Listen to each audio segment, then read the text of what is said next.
Hi everybody, कैसे हैं आप लोग। तो लास्ट पीवाईक्यू सेशन मुझे उम्मीद है कि आपने देखा होगा, जो कि साइंस का था।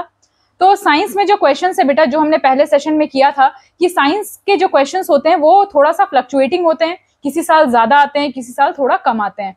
आज हम करने वाले हैं थंबनेल देख के आपको समझ में आ ही गया होगा कि आज हम करने वाले हैं पीवाईक्यू ऑफ सब्जेक्ट इंग्लिश। ठीक है, अब इंग्लिश के जो क्वेश्चंस हैं वो देखा गया है कि पिछले कुछ सालों में कांस्टेंट रहे हैं, यानी कि 20 क्वेश्चंस तो आपके कांस्टेंट रहे ही हैं।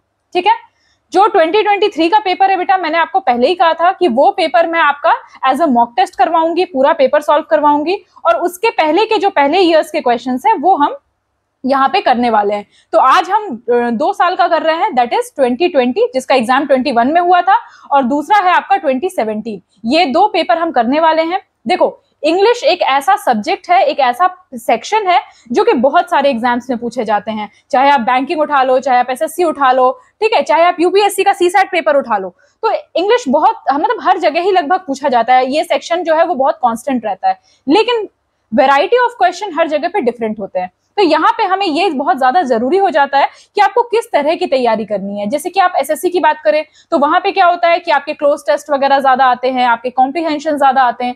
यूपीएससी सीसैट की बात कर ले तो वहां पे कॉम्प्रिहेंशन की बात की जाती है ज्यादा। लेकिन वहीं अगर आप यूपीएससी ईपीएफओ के पेपर की बात कर ले, या फिर आप जो आपका सॉरी गले में थोड़ा लग रहा है, ठीक है, तो अगर आप ईपीएफओ की बात कर लें, ठीक है, उसके बाद फिर इसके अलावा आप एसएससी वगैरह की बात कर ले, तो वहां पे जो वर्ड वाले क्वेश्चंस होते हैं वो थोड़ा सा ज्यादा आते हैं। ठीक है, तो हम जरा मतलब ये जो प्रीवियस ईयर क्वेश्चन का एनालिसिस है ये हमें बताएगा कि हमें किस तरह से किस डायरेक्शन में अपनी तैयारी करनी है। तो ये जो सेशन है बेटा, इसमें टोटल 40 क्वेश्चन होंगे। तो बिना टाइम वेस्ट किए हम सीधे क्वेश्चन पे आते हैं, बातें हम बीच बीच में कर लेंगे। आपको अगर कोई क्वेरी है तो आप बिल्कुल पूछ सकते हैं हमसे वाया कमेंट सेक्शन। पिछले सेशन में मैंने आपको कहा था कि आप आंसर करते जाइएगा। बहुत सारे बच्चों ने तो देखा लेकिन उन्होंने आंसर नहीं किया है। तो बेटा सिर्फ मैं फिर से आपको यही कहूंगी, पीवाईक्यू सिर्फ देखने से काम नहीं चलेगा। जब तक आप आंसर नहीं करोगे, पीवाईक्यू का कोई जो इफेक्टिवनेस है ना वो आपको नहीं दिखेगी बेटा। तो फिर से मैं यही बात कह रही हूं आपको कि ज्यादा से ज्यादा कोशिश करिए कि इसमें आप इन्वॉल्व हो सके, इसमें पार्ट ले, क्योंकि अभी आपके पास एम्पल अमाउंट ऑफ टाइम है। अगर आप यही चीज आप एग्जाम के 1 हफ्ते 10 दिन पहले कर रहे होते तो शायद आपके पास इतना टाइम नहीं होता, लेकिन अभी आपके पास एम्पल ऑफ टाइम है कि आप इसमें खुद को बिल्कुल इन्वॉल्व करके और उसके बाद अपनी तैयारी का एक एनालिसिस कर सकते हैं। तो चलिए शुरू करते हैं।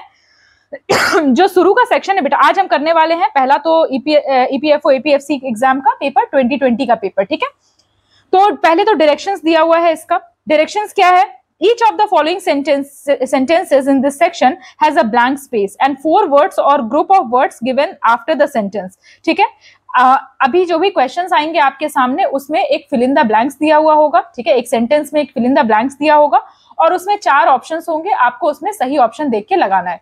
मतलब ये हमारा जो है ये किसका पार्ट है? तो ये हमारा ये हमारा वोकैब का पार्ट है। ठीक है, वोकैबुलरी का पार्ट है। जितनी अच्छी आपकी वोकैब होगी, यानी जितना अच्छा वर्ड्स को समझते होंगे, उसके मीनिंग्स को समझते होंगे, उसको कोरिलेट करना आता होगा, उतने अच्छे से आप इसको आंसर कर पाएंगे। ठीक है, चलिए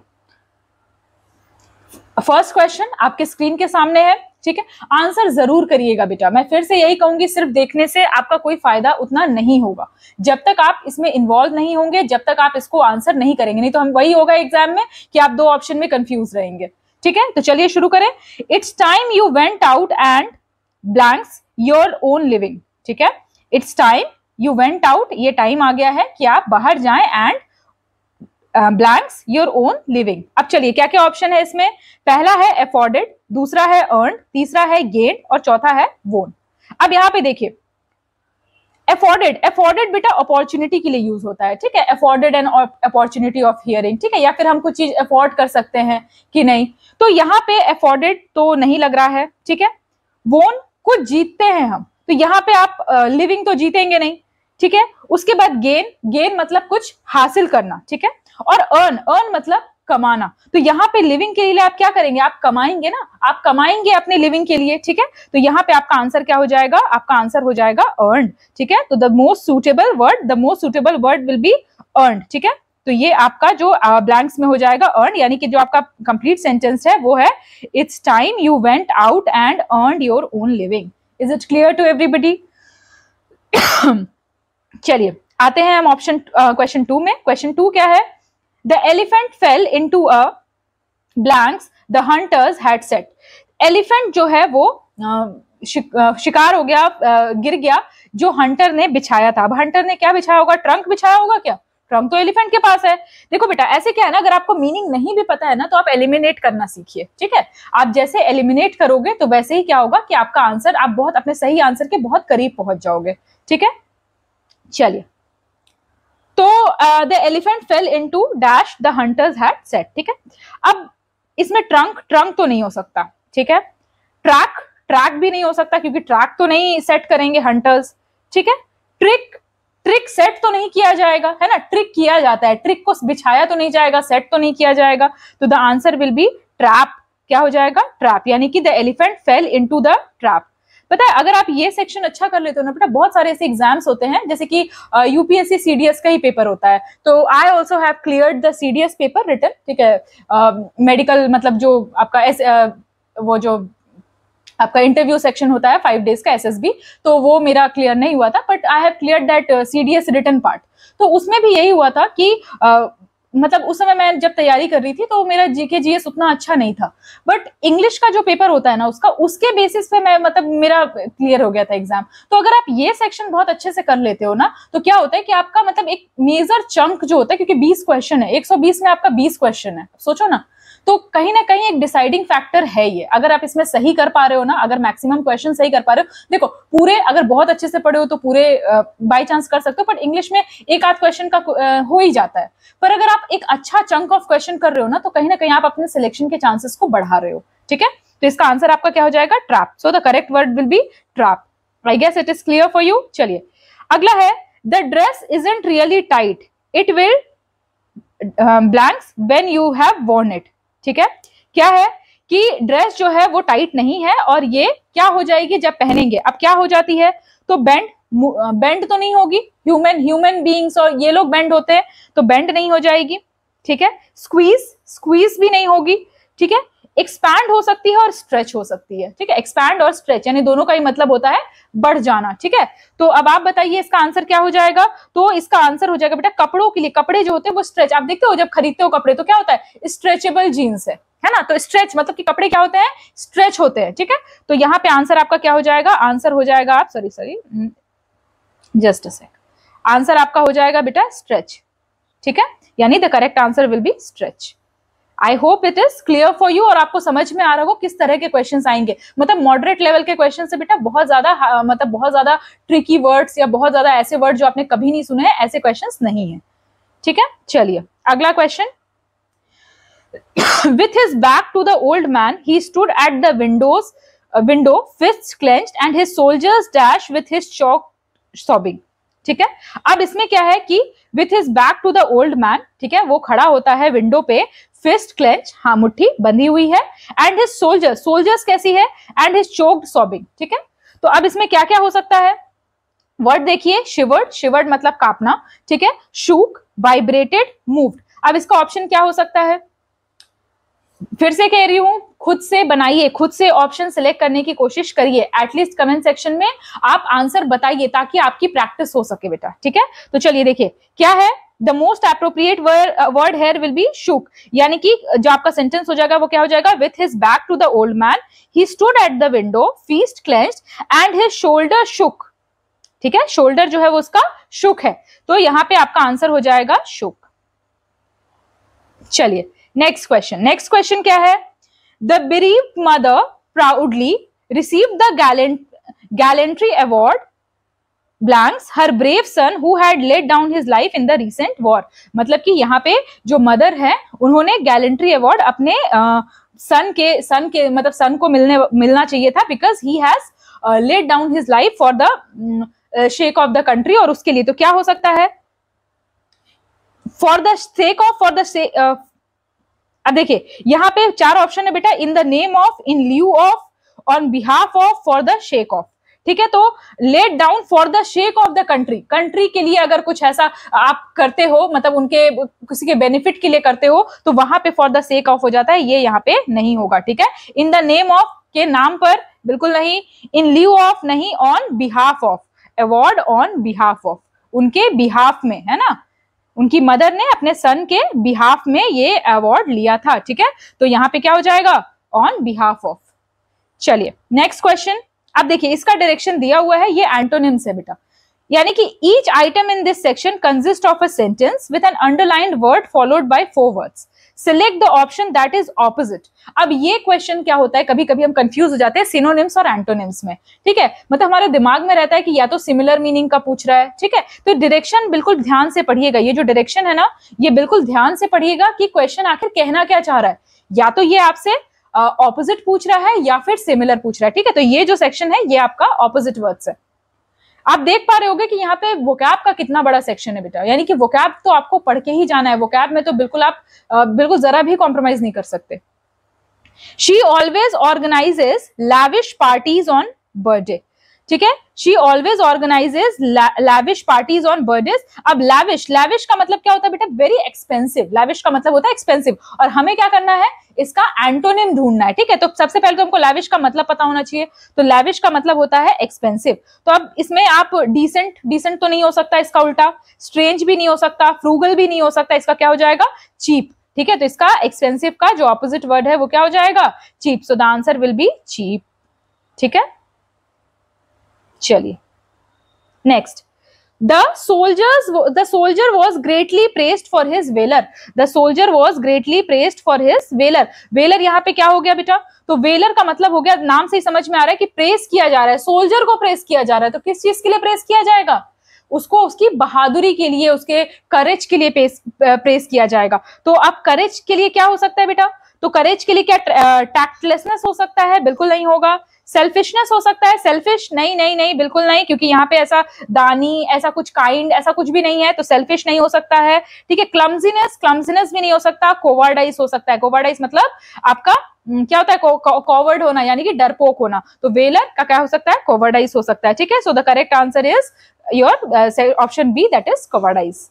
चलिए next, these regions are very fertile, ये रीजन जो है वो बहुत फर्टाइल है। अब क्या इसका क्या ऑपोजिट क्या हो सकता है, तो देखो अब आप कंफ्यूज ऐसा हो जाओगे ना, अभी क्वेश्चन कर रहे हो तो आप कहीं ना कहीं उस समय पे इतना प्रेशर होता है एग्जाम में कि हमें ये सिनोनिम समझ में आने लगता है, तो हमें लगता है फर्टाइल का प्रोडक्टिव हो जाता है, तो प्रोडक्टिव कर देंगे हम, लेकिन यहाँ पे एंटोनिम पूछ रहा है बेटा, तो एंटोनिम क्या हो जाए, एंटोनिम प्रोडक्टिव नहीं हो सकता है। बताइए फर्टाइल का ऑपोजिट क्या होता है फर्टाइल का ऑपोजिट क्या होता है, फर्टाइल का ऑपोजिट होता है आपका स्टेराइल, नहीं होता है एरिड, एरिड नहीं होता है, फर्टाइल का होता है बैरन, बैरन लैंड होता है, ठीक है। तो यहाँ पे फर्टाइल की जगह पे क्या हो जाएगा इसका opposite, that is baron.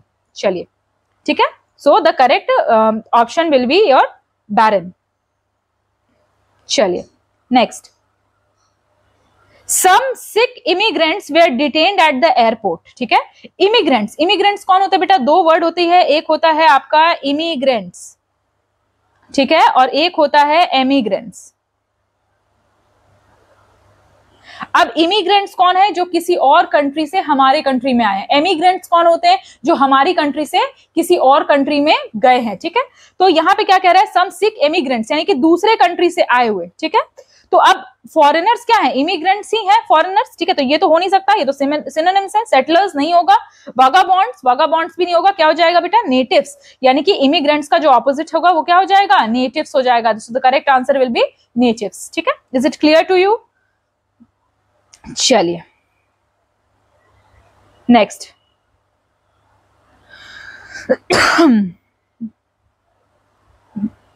The question were so elementary that anyone could pass the test. Questions इतने elementary थे, इतने आसान थे कि कोई भी एग्जाम को पास कर सकता है। अब यहाँ पे इसका ऑपोजिट डालना है बेटा, सिमिलर नहीं डालना है, ऑपोजिट करना है, ठीक है। तो अनयूजुअल, अनयूजुअल का एलिमेंट्री से तो कोई लेना देना नहीं है। अनयूजुअल मतलब बिल्कुल नॉर्मल ही नहीं है, तो ये तो यूजुअल का अनयूजुअल हो सकता है, तो ये तो नहीं हो जाएगा, ठीक है। एलिमेंट्री, एलिमेंट्री का ही लगभग प्राइमरी, मतलब छोटे लेवल का, मतलब आसान लेवल का क्वेश्चन, ठीक है। जैसे कि अगर आपने पढ़ रखा है तो आपको क्या लगेगा, कोई भी क्वेश्चन बहुत आसान लगेगा। तो कह रहा है कि प्राइमरी, तो प्राइमरी हो सकता है क्या, तो नहीं बेटा, प्राइमरी भी नहीं होगा, ठीक है। नेव, नेव मतलब क्या होता है कि जो कहते हैं ना कि मतलब उतना समझ नहीं है, ठीक है, तो ये भी नहीं हो सकता है। क्या हो जाएगा एलिमेंट्री का एडवांस्ड, ठीक है, so the answer will B advanced. तो ये इतना देख के बेटा आपको समझ में आ रहा होगा कि किस तरह के क्वेश्चन और किस लेवल के क्वेश्चन आपसे पूछे जाएंगे, ठीक है। तो इसी बेसिस पे आपको तैयारी करनी है, इसीलिए पीवाईक्यू हम इतने पहले लेकर आए हैं ताकि आपके पास एम्पल अमाउंट ऑफ टाइम बचे और आप इसकी तैयारी बहुत अच्छे से कर पाओ, ठीक है। चलिए, तो आंसर आपका क्या हो जाएगा, एलिमेंट्री हो जाएगा, ठीक है। चलिए नेक्स्ट क्वेश्चन में क्या है, देखिए फिर से देखिएगा कि क्या कह रहा है, सिनोनिम्स है बेटा। यहां पर अभी तक हम क्या पढ़ रहे थे, एंटोनिम्स पढ़ रहे थे। Each item in this section consist of a sentence with an underlined word followed by 4 words, ठीक है। अंडरलाइन वर्ड है और उसमें 4 ऑप्शंस दिए हैं। अभी तक हम क्या कर रहे थे, ऑपोजिट वर्ड ढूंढ रहे थे, अब हमें सिमिलर मीनिंग ऑफ वर्ड ढूंढना है, ठीक है। चलिए क्वेश्चन क्या है, today the newspaper is full of carnage and violence, ठीक है। आज का जो न्यूज़पेपर है वो कार्नेज और वायलेंस से भरा हुआ है, ठीक है। अब वायलेंस की बात कर रहे हैं, कार्नेज, अगर वर्ड आपको नहीं भी समझ में आ रहा तो सटायर होगा क्या, मजाक, बिल्कुल नहीं। कंसर्न एंड वायलेंस, सोच के बताओ। चलिए देखते हैं आंसर इसका। तो बेटा क्या होगा, देखिए यहाँ पे कंसर्न, लस्ट और वायलेंस कहीं जुड़ रहा है, ब्लडशेड एंड वायलेंस हो सकता है ना। तो यहाँ पे जो आपका आंसर हो जाएगा वो कार्नेज का मीनिंग क्या हो जाएगा, ब्लडशेड, ठीक है। तो your first option will be correct. चलिए अगला, this religious gift that makes men human is still alive in Indian souls. अब ये रिलीजियस मतलब क्या होता है, धार्मिक। तो क्या ये फिलोसॉफिकल होगा, नहीं, क्योंकि हमें एग्जैक्ट अगर मतलब नियरेस्ट मीनिंग ढूंढना है ना एग्जाम में, मतलब कि अब आप भी मतलब कोई भी एग्जाम अगर दिए होगे तो आप इतना समझते होगे कि नियरेस्ट जो मीनिंग है वो ढूंढना है। तो फिलोसॉफिकल नहीं हो सकता, मेटाफिजिकल नहीं होगा, मिस्टिकल नहीं, क्या जादुई है कुछ, मिस्टिकल है नहीं है, क्या है, स्पिरिचुअल है, स्पिरिचुअल इज रिलीजियस, तो द स्पिरिचुअल गिफ्ट, ठीक है। The answer will be spiritual, so spiritual answer आपका करेक्ट हो जाएगा, ठीक है। चलिए आगे, it is difficult for us to imagine how much this safety means to everyone, ठीक है। इमेजिन करना, ठीक है, it is difficult for us to imagine how much this safety means to everyone. अब इमेजिन बहुत सिंपल सा word लग रहा है बेटा, लेकिन यहाँ पे कंफ्यूजन हो सकता है, ठीक है। तो इमेजिन क्या देखने जैसा है, तो सी तो बिल्कुल नहीं हो सकता, ठीक है।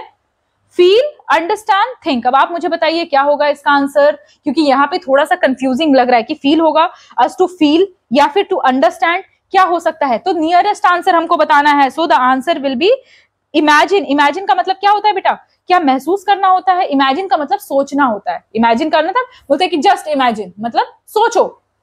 देखो बेटा इंग्लिश का जब पेपर आप करोगे ना, खासकर जब आपके वो होते हैं क्लोज टेस्ट होते हैं, क्लोज टेस्ट तो नहीं, कॉम्प्रिहेंशन जब होते हैं, तो कॉम्प्रिहेंशन में जब when I started my career, मतलब करियर लाइक सबसे पहले मैं पढ़ाती थी, ठीक है, इनिशियली, तो I started teaching English grammar for competitive exams like the एसएससीज, बैंकिंग वगैरह, इन लोगों को पढ़ाती थी।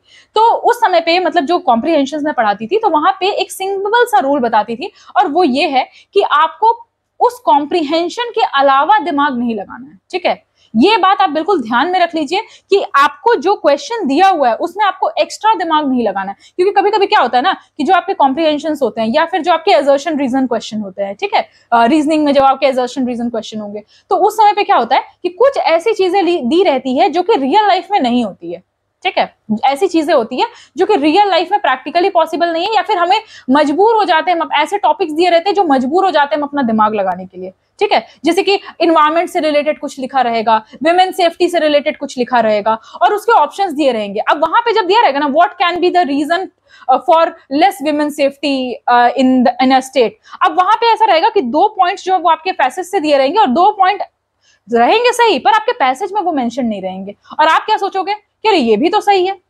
तो वहां पे आप क्या कर रहे हो, आप आउट ऑफ द बॉक्स जाकर के अपना दिमाग वहां पे लगा रहे हो, पर वहां पे पैसेज है ही इसीलिए कि उस पैसेज से ही आपको आंसर करना है। उसी तरीके से ये जो वर्ड है ना बेटा इमेजिन, अब इमेजिन में हम अगर हमें यहाँ पे फिट करना है अगर, तो हम ये भी कह सकते हैं ना, it is difficult for us to feel how much this safety means to everyone, it's difficult for us to understand, ये भी कर सकते हैं, बिल्कुल सही है, कोई गलती नहीं है। लेकिन ये वर्ड का सिनोनिम लिखना है हमको, और वर्ड का सिनोनिम क्या होगा, थिंक होगा, यानी कि ये जो आंसर है यहाँ पे हो जाएगा थिंक, ठीक है।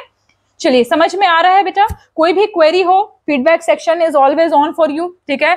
मैं जल्द से जल्द आपको रिप्लाई देने की कोशिश करती हूँ, लेकिन पढ़िए, ठीक है, जिस तरीके से जिस सीक्वेंस में पढ़ाया जा रहा है उस सीक्वेंस में पढ़ते रहिए and that will be very very beneficial for you. चलिए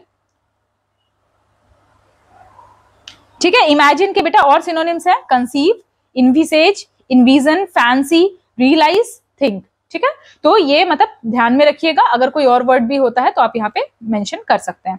चलिए अब अगला क्या है, public servant is not merely something that occupies the hours you are doing it but invades all your life and experience and affects them in one way और the other. ये बेटा public service के बारे में बताया गया। आप भी जब एग्जाम क्वालिफाई करोगे तो पब्लिक सर्वेंट ही बनोगे। ठीक है, बहुत सारे आप होंगे जो ऑलरेडी पब्लिक सर्वेंट होंगे and they want an elevation in their post. तो क्या कह रहा है कि पब्लिक सर्वेंट बेटा है ये ऐसा नहीं है कि मतलब सिर्फ आप घंटे बिता रहे हो कि कितने घंटे आपको काम करने हैं, but invades all your life and experience and affects them in one way और द अदर। ठीक है, पर ये क्या करता है, इन्वेट करता है। ठीक है, अब क्या मीनिंग है इसका ये आप मुझे बताओगे। All your life and experience, ठीक है, तो अब क्या इसका क्या मतलब हो सकता है, स्पॉइल हो सकता है क्या, खराब कर देता है क्या पब्लिक सर्विस, बिल्कुल नहीं। डेमोलिश कर देता है क्या, बिल्कुल बिल्कुल नहीं करता है। ठीक है, अब आता है प्रिजर्व, तो क्या इन्वेड करना मतलब क्या हो जाएगा, प्रिजर्व होगा क्या, तो बिल्कुल नहीं, प्रिजर्व का कोई ऑप्शन यहाँ पे नहीं है। यहाँ पे क्या हो जाएगा बेटा, कवर। ठीक है, तो क्या हो जाएगा यहाँ पे, but covers all your life and experience. क्या करता है, ये कवर करता है आपके सारे लाइफ एक्सपीरियंस को। देखते हो जितने सीनियर होते जाते हैं पब्लिक सर्वेंट, उतने सीनियर पोस्ट पे जाते हैं, उतनी बड़ी रिस्पॉन्सिबिलिटीज उन पे आती है और वो अपने सारे लाइफ एक्सपीरियंस को वहां पे अप्लाई करते हैं, है ना। तो यहाँ पे क्या हो जाएगा ऑप्शन आपका कवर। ठीक है, I guess it's clear for you. चलिए अगला question, he was in the early part of the 20th century a staunch nationalist of the liberal fold। ठीक है, तो वो मतलब किसी के बारे में है कि he was in the early 20th century के शुरुआत में he a staunch nationalist, he was a staunch nationalist of the liberal fold। अब liberal का मतलब क्या हो सकता है, प्रोफ्यूज, डॉगमेटिक, प्लेंटीफुल, टॉलरेंट। ठीक है, तो लिबरल टॉलरेंट होते हैं, प्लेंटीफुल होते हैं, डॉगमेटिक होते हैं, प्रोफ्यूज होते हैं। सोचिए जरा, बहुत आसान है, मतलब अगर आपको सारे वर्ड का मतलब नहीं भी पता है तो भी आप इसका आंसर गेस कर सकते हो। चलिए देखते हैं। ठीक है, तो देखो लिबरल कैसे होते हैं बेटा, लिबरल कैसे होते हैं, लिबरल का मतलब ही होता है कि दूसरों के ओपिनियन को एक्सेप्ट कर सके, ऐसे लोग जो दूसरे के ओपिनियन को एक्सेप्ट कर सके उसको कहते हैं हम लिबरल। तो यहाँ पे लिबरल में का क्या हो जाएगा आपका ऑप्शन हो जाएगा टॉलरेंट, जो दूसरों की सारी बातों को एक्सेप्ट कर सकता है वो लिबरल होगा। तो यहाँ पे ऑप्शन आपका क्या हो जाएगा, दैट इज टॉलरेंट। ठीक है, चलिए अच्छा ये स्लाइड छूट गई है थोड़ी सी। चलिए अगला, अब है आपका स्पॉटिंग एरर। ठीक है, तो अभी तक हमने क्या पढ़ा, अभी तक हमने पढ़ा कि भाई आपको क्या क्या क्वेश्चन आ सकते हैं। तो एक तो आ सकता है आपका सिनोनिम आ सकता है, एंटोनिम आ सकता है, और शुरुआत में क्या पढ़ा था, शुरुआत में फिल इन द ब्लैंक्स पढ़ा था। तो फिल इन द ब्लैंक्स आ सकते हैं, यानी कि यहाँ पे आपका वोकैब का सेक्शन था। ठीक है, तो लगभग कितने क्वेश्चन 16 क्वेश्चन आपके वोकैब के हो गए। ठीक, 16 नहीं 15, नंबरिंग थोड़ी सी लगता है गलती हो गई है। ठीक है, चलिए अब आते हैं हम स्पॉटिंग एरर्स पे। स्पॉटिंग एरर्स में एक सेंटेंस के 4 पार्ट दिए हुए होंगे और आपको उस हिसाब से कि किस पार्ट में क्या गलत है वो आपको मेंशन करना है। अब यहाँ पे बेटा जब भी स्पॉटिंग एरर आएगा तो कुछ ग्रामर के कॉन्सेप्ट्स होते हैं। ठीक है, इंग्लिश ग्रामर का अभी तक हम क्या पढ़ रहे थे, वोकैब पढ़ रहे थे। अब आपको देखना है कि ग्रामेटिकल कहाँ पे एरर है, तो वहां पे आपको ग्रामर के कुछ कॉन्सेप्ट्स आने चाहिए। तो कुछ तो यहाँ पे रिवाइज हो जाएगा, बाकी इफ यू वांट कि मैम आप ग्रामर का एक जो बेसिकली जो कॉमन एरर्स होते हैं उसका एक आप हम लोग के लिए रिवीजन सीरीज बना दीजिए, तो let me know in the comment section, तो फिर मैं उस हिसाब से वर्क करूंगी। बिकॉज सी आप जो डिमांड करेंगे दैट्स माय ड्यूटी कि मैं उसको फुलफिल करूं, लेकिन जब आप डिमांड ही नहीं करेंगे तो फिर मैं क्या फुलफिल करूंगी बेटा। ठीक है, हाँ, तो इसीलिए आपको जो भी लगता है, जो भी प्रॉब्लम है, जो भी डाउट है, तो वो आप मुझसे शेयर कर सकते हैं। ठीक है, चलिए क्या है, neither the servants nor the clerk has done this। ठीक है, neither the servants nor the clerk has done this। अब इसमें क्या हो सकता है ऑप्शन, क्या फर्स्ट पार्ट है, अगर ए दिखोगे मतलब कि यहाँ इतने में गलती है, अगर इतने में गलती है तो ऑप्शन बी हो जाएगा, अगर इतने में गलती है तो ऑप्शन सी, और अगर गलती नहीं है तो नो एरर। ठीक है, तो यहाँ पे नीदर नॉर का कॉन्सेप्ट लगा हुआ है, आपको समझ में बिल्कुल आ गया होगा। तो लिखा है neither the servants nor the clerk has done this, क्या हो जाएगा इसका ऑप्शन। तो देखिए यहाँ पे कोई एरर नहीं है। क्यों नहीं है, क्योंकि नॉर के बाद देखो यहाँ पे एस लगा हुआ है, सर्वेंट्स है। ठीक है, यहाँ पे क्लर्क्स अगर होता तो फिर यहाँ पे हैव हो जाता। ठीक है, लेकिन यहाँ पे जो नियरेस्ट सब्जेक्ट है आपका वो क्या है, सिंगुलर है, सिंगुलर है आपका नियरेस्ट सब्जेक्ट, तो यहाँ पे आपके साथ जो हेल्पिंग वर्ब है वो भी क्या हो जाएगा, सिंगुलर हो जाएगा। ठीक है, तो ये नीदर नॉर का रूल है।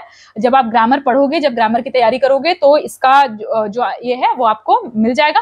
मीनवाइल अगर आपको चाहिए कि मैं स्पॉटिंग एरर के और प्रैक्टिस करवा दूं, तो आप मुझे बता सकते हैं। ठीक है, चलिए। The car which went past us when we were driving on the highway must have been doing at least 100 miles an hour. No error. अब इसको आराम से पढ़िए क्योंकि बड़ा सेंटेंस है, और मुझे बताइए कि इसमें क्या गलत है, और या फिर कोई भी गलती नहीं है तो फिर यहाँ पे नो एरर हो जाएगा। और हाँ, ये गलती सोचने की गलती मत करना कि नो एरर हो ही नहीं सकता, कुछ ना कुछ गलती निकाल ही देंगे हम। ठीक है, नहीं, ऐसे सेंटेंस हैं, एग्जाम में भी आए हैं जहां पे नो एरर ऑप्शन रहा है। ठीक है, The car which went past us when we were driving on the highway must have been doing at least 100 miles an hour. क्या हो जाएगा इसका आंसर? तो इसका आंसर भी, इसमें कोई भी ग्रामेटिकल एरर नहीं है। ठीक है, the car मस्ट है, मस्ट लगा हुआ है बेटा, यहाँ पे मोडाल लगा हुआ है मस्ट, और मस्ट के साथ हमेशा क्या यूज होता है, V1 यूज होता है। ठीक है, तो यहाँ पे हैज नहीं यूज होगा, भले यहाँ पे द कार है, लेकिन क्योंकि मस्ट लगा हुआ है मोडाल, तो उसके साथ हमेशा मोडाल के साथ हमेशा क्या यूज होता है, V1 यूज किया जाता है। ठीक है, तो यहाँ पे जो ग्रामेटिकल एरर होने के चांसेस थे वो यहाँ पे नहीं है। ठीक है, तो यहाँ पे भी आपका ऑप्शन क्या हो जाएगा, डी करेक्ट हो जाएगा, दैट इज नो एरर। चलिए अगला, Raju will be back home in an year after his stay abroad. ठीक है, राजू आ जाएगा in an year after his stay abroad. अब यहाँ पे क्या गलती है बेटा, तो यहाँ पे बहुत बहुत माइन्यूट सा मिस्टेक है, हम सबको पता है ये मिस्टेक। ठीक है, मतलब आपको अगर नहीं आइडेंटिफाई कर पा रहे हो तो भी बहुत इजी सा मिस्टेक है कि ईयर है बेटा, ईयर। ठीक है, एक सेकंड, सॉरी मैंने देखा नहीं, ईयर नहीं है। ठीक है, एन ईयर है, तो Raju will be back home in an year after his stay abroad. ठीक है, तो यहाँ पे आपका क्या हो जाएगा, in year sounds like a consonant, will be back home in a year. ठीक है, चलिए देखिए, यहाँ पे क्या हो जाएगा आपका, इन अ ईयर। ठीक है, in not in an year but it is in a year. ठीक है, तो यहाँ पे आपका आर्टिकल्स का मिस्टेक था। ठीक है, चलिए आगे देखिए, I have much work to do, I have much work to do. अब यहाँ पे देखो क्या मच मोर का कॉन्सेप्ट लगा हुआ है, देखो यहाँ पे मच और मोर का कॉन्सेप्ट लगा है। मच किसके साथ लगता है बेटा, अनकाउंटेबल के साथ लगता है। Much is used with uncountable. यहाँ पे दिख नहीं रहा है, एक सेकेंड रुक जाओ। Much is used with uncountable noun, और मोर किसके साथ होता है, मोर यूज होता है बेटा काउंटेबल नाउन के साथ। तो आप मुझे बताइए कि यहाँ पे मच यूज होगा कि मोर यूज होगा। तो देखिए, I have much work to do, work क्या है, वर्क क्या है, अनकाउंटेबल है, तो ये बिल्कुल इसमें कोई भी गलती नहीं है क्योंकि ये अनकाउंटेबल है, तो यहाँ पे मच बिल्कुल सही है। देखो क्वेश्चन पढ़ के ये आपको इतना समझ में आ जाना चाहिए कि यहाँ पे क्या गलती हो सकती है। जैसे कि अभी हमने जितने क्वेश्चन पढ़े ना बेटा, तो उसमें देखिए हमको देख के ही समझ में आ जाएगा कि यहाँ पे नीदर नॉर, यहाँ पे देख लेना है सिंगुलर प्लूरल। ठीक है, यहाँ पे अगर आप देखोगे तो मोडाल का कॉन्सेप्ट लगा हुआ है, यहाँ पे देखोगे तो आर्टिकल लगा हुआ है। ठीक है, उसके बाद और क्या है, यहाँ पे देखोगे तो जैसे ही मच वर्क दिया हुआ है, क्योंकि छोटा सा सेंटेंस है, कुछ आइडेंटिफाई करना मुश्किल नहीं है। तो वर्क क्या है, वर्क को देखो, वर्क अनकाउंटेबल है कि काउंटेबल है, तो वर्क काम, काम क्या है, अनकाउंटेबल है, अनकाउंटेबल के साथ क्या लग जाएगा, मच लग जाएगा। ठीक है, so the answer is no error. चलिए अगला क्वेश्चन क्या है, psychology did not develop into a science based on careful observation and experiment until the late 1800s. Psychology did not develop into a science based on careful observation and experimentation until the late 1800. अब आप मुझे इसका answer बताइए फटाफट से, क्यों, क्योंकि ये शायद लास्ट क्वेश्चन है 2020 का ये लास्ट क्वेश्चन है। यानी कि इतना करने के बाद अगर आप बिल्कुल सही कर पा रहे हैं तो मतलब आपने एक ईयर का पेपर प्रीवियस ईयर कर लिया है, और आपके बहुत ज्यादा चांसेस बढ़ गए हैं कि आप एग्जाम में भी ये क्वेश्चन सही करोगे। तो क्या है इसका आंसर, चलिए देखते हैं। The correct preposition in the section B of the section should be on instead of off. ठीक है, based off होगा क्या, based on है ना, based on होता है ना, तो यहाँ पे क्या हो जाएगा, psychology did not develop into a science based on a careful observation. शायद मैं बोल भी रही थी तो ऑन ही बोल रही थी, तो यहाँ पे ऑफ नहीं है बेटा, ऑन है, और ये सेक्शन आपका जो है वो गलत हो जाएगा। तो the correct answer will be option B, जहां जहां पे आपको एरर निकालना है, ठीक है। तो ये जो सेक्शन है आपका ये क्लियर हो गया है। एक साल का पेपर हमने कंप्लीट कर लिया है बेटा। कोई क्वेरी है, कोई डाउट अगर है तो आप मुझसे बिल्कुल बेझिझक पूछ सकते हो, इसमें कोई भी प्रॉब्लम नहीं है, ठीक है। PYQs जैसा कि मैंने आपसे प्रॉमिस किया था कि मैं सब्जेक्ट वाइज लेकर आऊंगी ताकि आपको एनालाइज करने में, खुद को हर सेक्शन वाइज एनालाइज करने में आसानी हो, क्योंकि बेटा जब कंबाइंड पेपर लगाओगे ना तो मतलब पूरी तैयारी होनी चाहिए, और अभी इस पॉइंट ऑफ टाइम पे हर बच्चे की पूरी तैयारी हो ये कहना थोड़ा सा मुश्किल है, क्योंकि एग्जाम में भी अभी काफी टाइम बचा हुआ है। इसीलिए मैं आपको कह रही हूं कि अभी आप सेक्शन वाइज जब आप PYQs लगाएंगे तो that will be very very beneficial for you. और जहां पे भी आप गलती कर रहे हैं बेटा, अगर ग्रामर में गलती कर रहे हो तो ग्रामर फिर से पढ़ना शुरू करो, अगर आप वोकैब में गलती कर रहे हो तो वोकैब पढ़ना शुरू करो, और अगर पढ़ चुके हो और प्रैक्टिस नहीं हुई है तो फिर प्रैक्टिस करना शुरू करिए, ठीक है। चलिए आए 2017 करें अब, तो चलिए 2017 करते हैं। 2017 में देखिए क्वेश्चन पढ़िए, पहले आराम से क्वेश्चन पढ़िएगा, कोई हड़बड़ी नहीं है, ठीक है। एम्पल अमाउंट ऑफ टाइम मैं दे रही हूं हर क्वेश्चन में, तो कुछ हड़बड़ी वाली बात नहीं है, बट क्वेश्चन बिल्कुल आराम से पढ़िएगा। Which one of the following is the synonym of the word written in capital letter in the sentence the fundamental character of an individual defined his entire life? अब देखिए ये क्या है कि यहाँ पे एक सेंटेंस दिया हुआ है, अभी तक क्या था, अंडरलाइन था, अभी यहाँ पे कैपिटल है, जैसे ये फंडामेंटल है ना बेटा, कैपिटल में लिखा है, तो इसका सिनोनिम बताना है आपको, सिनोनिम बताना है, ठीक है। चलिए फंडामेंटल, फंडामेंटल का क्या हो सकता है, सक्सेसफुल हो सकता है क्या, फंडामेंटल मतलब क्या होता है, जैसे fundamental unit of life is cell, तो फंडामेंटल मतलब क्या होता है, एकदम स्मॉलेस्ट, मतलब एकदम उससे कम हो ही नहीं सकता है, तो क्या फंडामेंटल इज इफेक्टिव, नो बिल्कुल नहीं, सक्सेसफुल, नो बिल्कुल नहीं, प्रोडक्टिव नहीं, क्या हो सकता है, essential, essential is the nearest meaning, तो इसका आंसर क्या हो जाएगा, एसेंशियल हो जाएगा, ठीक है। चलिए सो the correct answer is essential, ठीक है, एसेंशियल है, ऑप्शन गलत दिया हुआ है यहाँ पे, मतलब नंबरिंग गलत हो गई है कि इफेक्टिव है डी, ठीक है, लेकिन the answer is essential. Is it clear to everybody, कोई प्रॉब्लम नहीं है। चलिए next, which one of the following is the synonym of the word written in the capital letter? क्या है आपका, she has the habit of using hackneyed and redundant example from her past even while dealing with the future generation, ठीक है। अब हैकेंड and redundant example मतलब आपको इतना तो समझ, चलो मान लेते हैं हैकेंड का मतलब आपको नहीं पता, लेकिन इतना तो समझ में आ रहा है कि कुछ निगेटिव सा टर्म है, ठीक है, तो इंप्रेसिव तो नहीं हो सकता, क्योंकि इंप्रेसिव तो लग नहीं रहा है, रिडंडेंट एग्जाम्पल हो रही है, even while dealing with the future generation, तब भी वो पास्ट की बातें उठा के ले आ रही है, तो इंप्रेसिव तो नहीं हो सकता, इनडिफरेंट भी नहीं हो सकता, ठीक है, इमेजिनेटिव नहीं, क्लीशे एग्जाम्पल्स हो सकते हैं, ठीक है, यानी हैकेंड का होता है आपका क्लीशे होता है इसका मतलब, ठीक है। So the correct answer will B cliché. चलिए आते हैं नेक्स्ट क्वेश्चन पे, Which one of the following is the synonym of the word written? वही है कि आपका कैपिटल में लिखा हुआ है और उसके जगह पे आपको कौन से चारों ऑप्शंस में से सही होंगे वो आपको करना है। बेटा कोई भी अगर फीडबैक हो, अगर आपको लग रहा है कि कुछ और इसमें ऐड करना चाहिए या फिर आपकी कोई और डिमांड है कि ऐसा मैम इसमें कुछ और ऐसा इस तरीके से बनाना चाहिए, तो आप हमें फीडबैक सेक्शन में बिल्कुल बता सकते हैं, है ना, इसमें बिल्कुल शर्माने की कोई जरूरत नहीं है। चलिए, which one of the following is the synonym of the word written in capital letter? She is an immaculate soul whose presence make all the difference, ठीक है, एक immaculate soul है जिसकी presence, मतलब ये कुछ पॉजिटिव सा लग रहा है, कुछ ऐसा पॉजिटिव सा लग रहा है, ठीक है, तो इसमें क्या क्या ऑप्शन है बेटा, एक तो है स्पॉटलेस सोल, एक है एक्साइटेड, तो फिर है एक्स्ट्रा ऑर्डिनरी, और चौथा है अनपैरेलल्ड सोल, ठीक है। सोल की बात हो रही है तो इमैक्युलेट, देखते हैं क्या है, इमैक्युलेट का मतलब होता है स्पॉटलेस, क्लीन, ठीक है, अनस्टेन्ड, इमैक्युलेट का मतलब होता है जो बिल्कुल पाक साफ जिसको कहते हैं ना, तो यहाँ पे क्या हो जाएगा आंसर आपका स्पॉटलेस, ठीक है, she is an spotless soul, ठीक है, क्योंकि यहाँ पे यही मीनिंग है, इसके अलावा अगर कोई और मीनिंग होता अनस्टेन्ड, क्लीन, तो ये भी हो सकता था। चलिए next question, which one of the following is the antonym of the word written in capital letter? There is a great deal of enmity. अब enmity क्या हो सकती है बेटा, तो enmity तो नहीं हो सकती, नहीं सॉरी एंटोनिम है, ये ध्यान रखिएगा, ठीक है, मैंने भी ध्यान नहीं दिया, तो ये ध्यान रखिएगा। यहाँ अभी तक हम क्या कर रहे थे बेटा, अभी तक हम सिनोनिम कर रहे थे, तो हमें क्या है, पढ़ते पढ़ते आदत हो जाती है कि भाई सिनोनिम है, पर क्वेश्चन में ध्यान देना है हमें कि वो सिनोनिम पूछ रहा है कि एंटोनिम पूछ रहा है।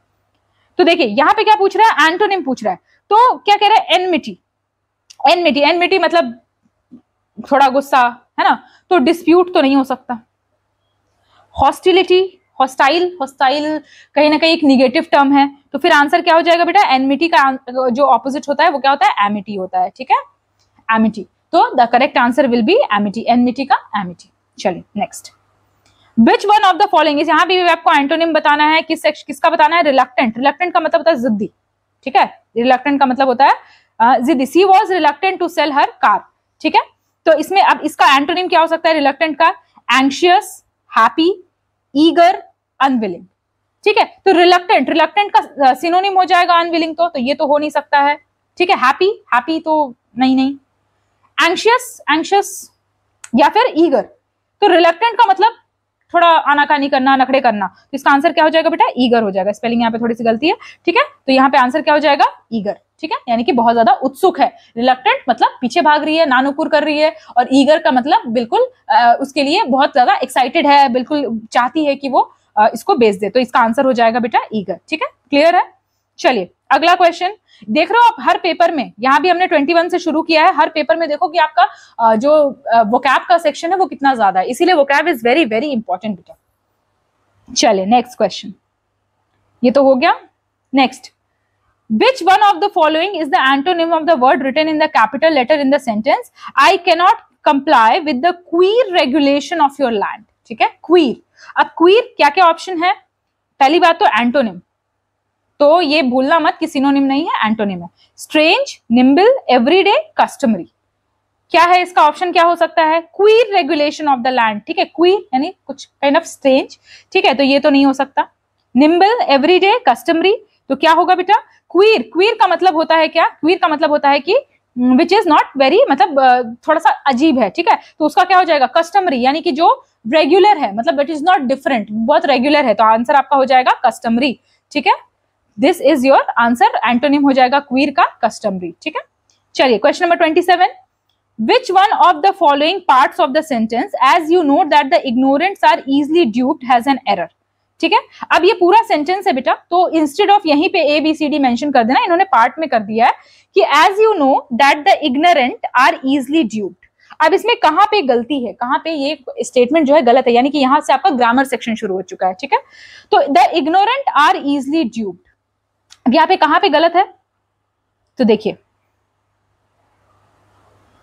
यहां पे बेटा जो सेकंड पार्ट है, आर्टिकल द कहां यूज, द बेटा सब्सटेंसेस के नेम पे, ठीक है, या फिर एब्स्ट्रैक्ट नाउन के जनरल सेंस में यूज नहीं होता है, ठीक है। तो यहां पे the it is as you note that ignorant are easily duped, ठीक है, तो यहां पे ये जो द है वो नहीं लगेगा, so the correct answer will be B. चलिए next part, which one of the following parts of the sentence after a lot of argument I brought him forward to my point of view has an error, ठीक है। after a lot of argument I brought him forward to my point of view, क्या कहां पे गलती दिख रही है जरा बताइए मुझे, लगाना जरूर आंसर बेटा, ताकि आपको एग्जैक्टली पता लग सके, ठीक है, क्योंकि यही होता है एग्जाम में, हम पढ़ के तो बहुत कुछ जाते हैं बट हम प्रैक्टिस करके नहीं जाते हैं, और जब हम प्रैक्टिस करके नहीं जाते ना बेटा, that is the biggest problem, ठीक है। चलिए तो कहां पे है एरर, तो यहां पे देखिए आई ब्रॉट हिम फॉरवर्ड, ठीक है, ब्रॉट हिम फॉरवर्ड, ब्रॉट किसी चीज को फॉरवर्ड, ब्रॉट फॉरवर्ड करने का मतलब होता है उसको उठा करके कहीं पे, किसी चीज को उठा करके कहीं पे लेके आना, ठीक है। तो यहां पे क्या हो जाएगा, after a lot of argument I bring him round, ठीक है, ब्रॉट हिम फॉरवर्ड नहीं, ब्रॉट हिम मतलब उठा करके लेकर के आए, लेकिन यहाँ पे क्या ला रहे हैं, हम पॉइंट ऑफ व्यू पर ला रहे हैं ना बेटा, इसीलिए ये जो सेंटेंस है, ये जो फ्रेज है, ये आपका यहाँ पे फिट नहीं बैठ रहा है, so the answer B will be correct, ठीक है। चलिए सेक्शन 29, सेक्शन 29 क्या है, which one of the following parts of the sentence don't ask him how he is because if he starts talking about his health you will never get off from him has an error, don't ask him how he is because if he, चलिए इसमें बताइए कहां पे error है, लंबा सा sentence है, आराम से पढ़ लो, अगर जल्दी हो रहा है थोड़ा तो आप पॉज करके पढ़ लीजिए, ठीक है, पर आंसर खुद से जरूर बनाइए।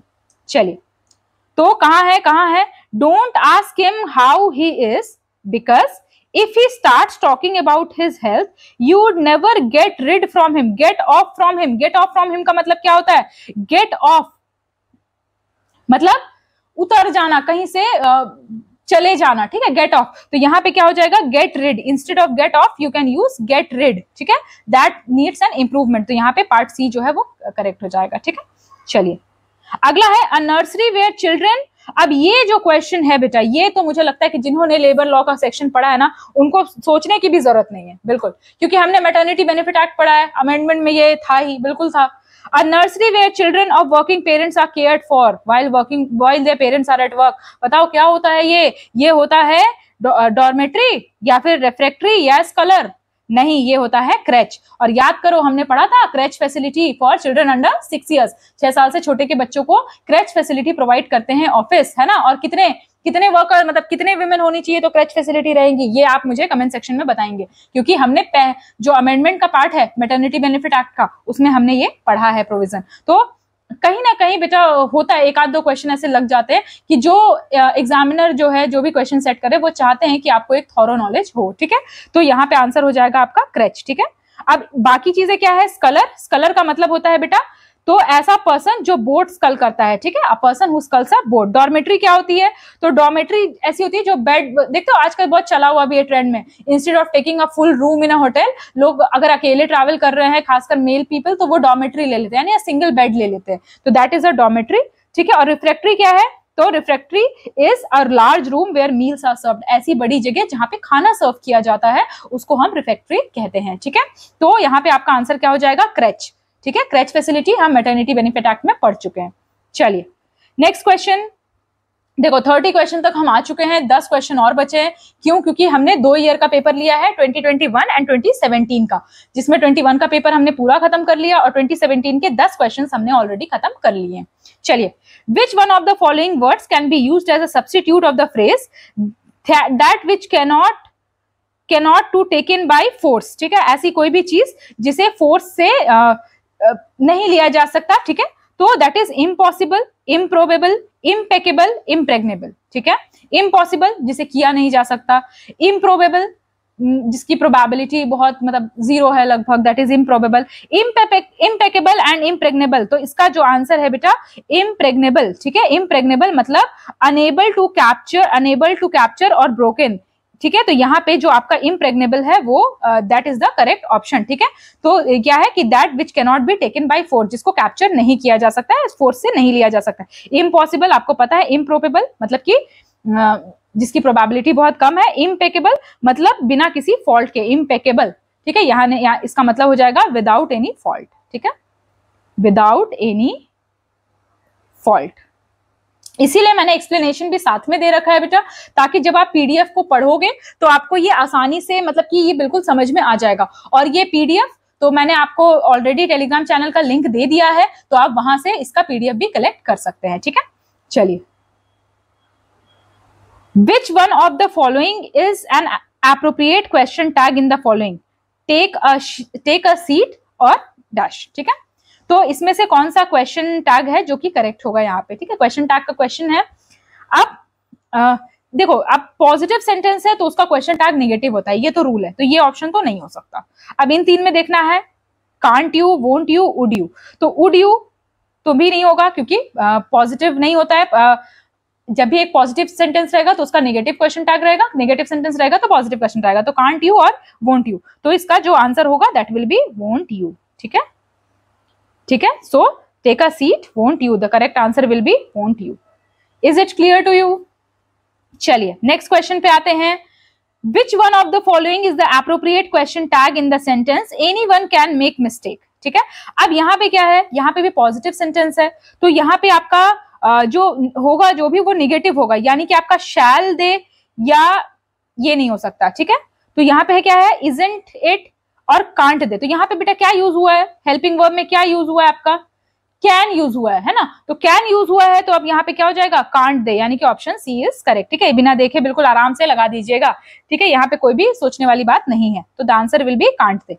Next question, which one of the following phrasal verb may be used in the blank space in the sentence? He is fond of art and seems blanks to be an artist, ठीक है। अब यहाँ पे आपको एक hint दिया है, that is suited, suited के बेसिस पे आप लोग आना है। He is fond of art and seems fit out, bring out, cut out, suit out to be an artist। क्या हो सकता है यहाँ पे, बहुत इजी है, ये बहुत इजी है।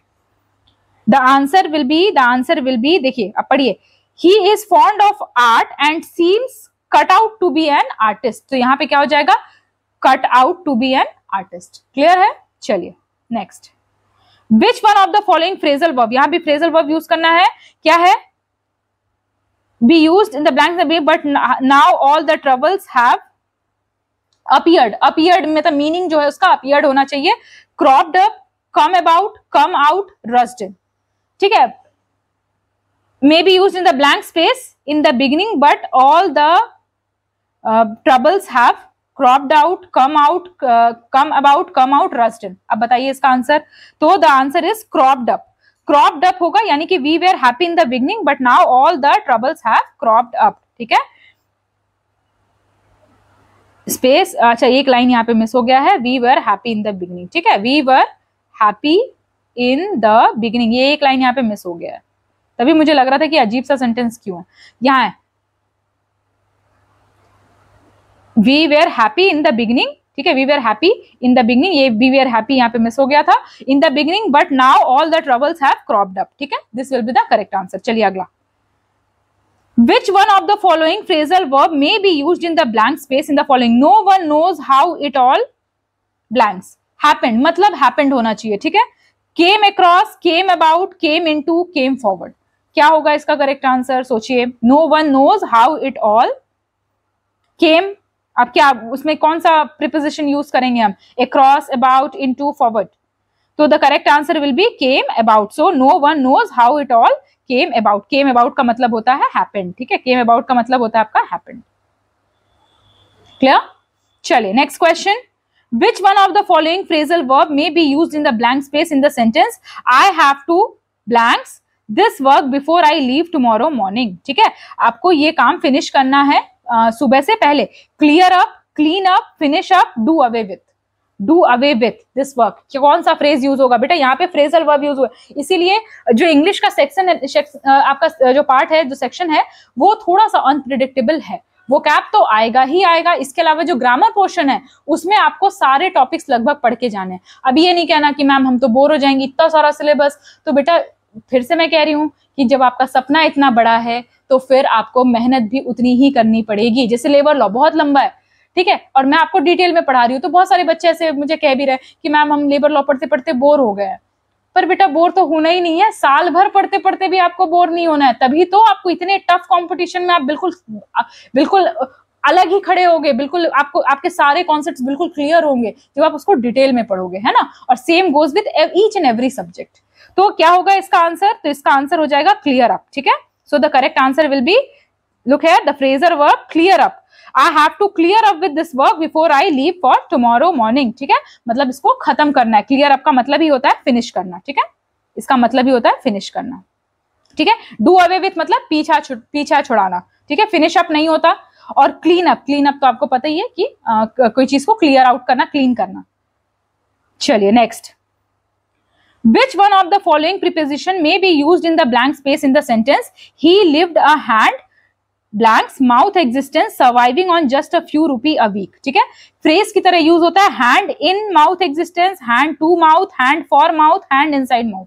आप सोचिए इसका आंसर क्या हो सकता है, he lived a hand blanks mouth existence surviving on just a few rupees a week, क्या हो सकता है इसका आंसर, तो इसका आंसर मतलब है हैंड टू माउथ, ठीक है, इसका आंसर क्या हो जाएगा, hand to mouth existence, hand to mouth existence का मतलब होता है बिल्कुल बेयर मिनिमम में काम चलाना, ठीक है, तो ये एक फ्रेज है, पढ़े होगे अगर तो आपको इसको सोचने की जरूरत नहीं पड़ेगी, ठीक है, हैंड फॉर माउथ तो हो ही नहीं सकता, हैंड इनसाइड माउथ क्या ही मतलब है इसका, हैंड इन माउथ में कंफ्यूजन हो सकता है, टू में हो सकता है, तो इसका फ्रेज है बेटा hand in mouth, hand in mouth का मतलब होता है कि बिल्कुल कम से कम में, मीगर अमाउंट में अपना काम चलाना, ठीक है। चलिए अब आते हैं क्वेश्चन नंबर 39, तो ये दो क्वेश्चन जो लास्ट के बेटा 39 और 40 ये आपका होमवर्क है, ठीक है, तो आप मुझे होमवर्क कैसे करके बताओगे, तो आप ये कमेंट सेक्शन में इन दोनों के आंसर्स मुझे बताओगे, मुझे भी पता चले कि जब 38 क्वेश्चन मैंने आपको बताया तो 2 क्वेश्चन तो मैं आपसे एक्सपेक्ट कर ही सकती हूँ। तो देखिए क्या है question, there is no meaning to cry over the spilt milk since the matter is over, ठीक है, crying over the spilt milk ये प्रोवर्ब है, इसका मतलब क्या होता है, no use of worrying about, no use of spilling now, no use of celebration, no use of asking for. अब इसमें क्या ऑप्शन होगा बेटा, तो आप क्या करिएगा, जब भी आप करिएगा आंसर इसका तो ऐसे करिएगा 39 और उसका जो भी ऑप्शन होगा, ठीक है, और 40 और उसका जो भी ऑप्शन होगा, और ये मतलब जितने बच्चे देख रहे हैं मैं एक्सपेक्ट करूंगी at least as a token of appreciation, ठीक है, क्योंकि जाहिर सी बात है कि हम आपके लिए अगर एफर्ट कर रहे हैं तो मतलब एटलीस्ट हमें इतना जानने का तो हक है कि आपने तैयारी अच्छे से की है कि नहीं की है, आपको क्वेश्चंस बन रहे हैं कि नहीं बन रहे हैं। तो as a token of respect, as a token of appreciation, we would expect this कि आप इन 2 क्वेश्चन का आंसर हमें जरूर करेंगे, ठीक है, ताकि हमारा मोटिवेशन भी बढ़े और हम भी आपके लिए और दुगने जान से आपके लिए जो जो बेनिफिशियल टॉपिक्स है वो हम ला सकें, ठीक है। तो इतना तो बनता है, इतना तो मैं आपसे डिमांड कर ही सकती हूँ। तो चलिए 39 क्वेश्चन समझ में आ गया आपको कि क्या करना है। There is no meaning of cry over spilled milk, ठीक है। और क्वेश्चन नंबर 40 क्या है, तो serving the sufferer is true human service. ये भी प्रोवर्ब है बेटा, human service, a risky job, amusing job, excellent job, unwanted job. इन दोनों के आंसर्स मैं चाहती हूं कि आप, इससे मुझे पता चलेगा कि आपने पूरा सेशन कंप्लीट किया है और पूरे सेशन को पूरी ईमानदारी से पढ़ा है। तो ये 2 क्वेश्चन आप मुझे आंसर करेंगे, मैं भी देखती हूँ कि किन किन बच्चों ने इसको सही आंसर किया है, ठीक है। तो ये है आपका प्रीवियस 2 ईयर्स का इंग्लिश का PYQ, जिससे आपको ये पता लगेगा कि भाई हमें जो तैयारी करनी है इस सब्जेक्ट की वो कैसे करनी है। We'll come up with more such subjects like political science, like labor law, but obviously labor law तो मैं लाऊंगी ही क्योंकि labor law के क्वेश्चन भी बहुत ज्यादा है। तो लेबर लॉ है, इकोनॉमी है, ठीक है। उसके बाद जो मिसलेनियस टॉपिक्स है उन सबके PYQs मैं लेकर आऊंगी, ठीक है। जैसे कि अभी देखो 120 क्वेश्चंस होते हैं, तो 15 साइंस के थे पेपर में और 20 इंग्लिश के थे, यानी कि 120 में से 35 क्वेश्चन अगर आप कर पा रहे हैं तो इतने तो आप कर ले जाएंगे। वैसे ही अलग अलग टॉपिक मैं लेकर आऊंगी, तो फिर आपको क्लैरिटी होती जाएगी कि कौन सा सेक्शन आपका क्लियर हो गया। अकाउंट्स भी आएगा, मैथ्स भी आएगा, हर टॉपिक आएगा, ठीक है।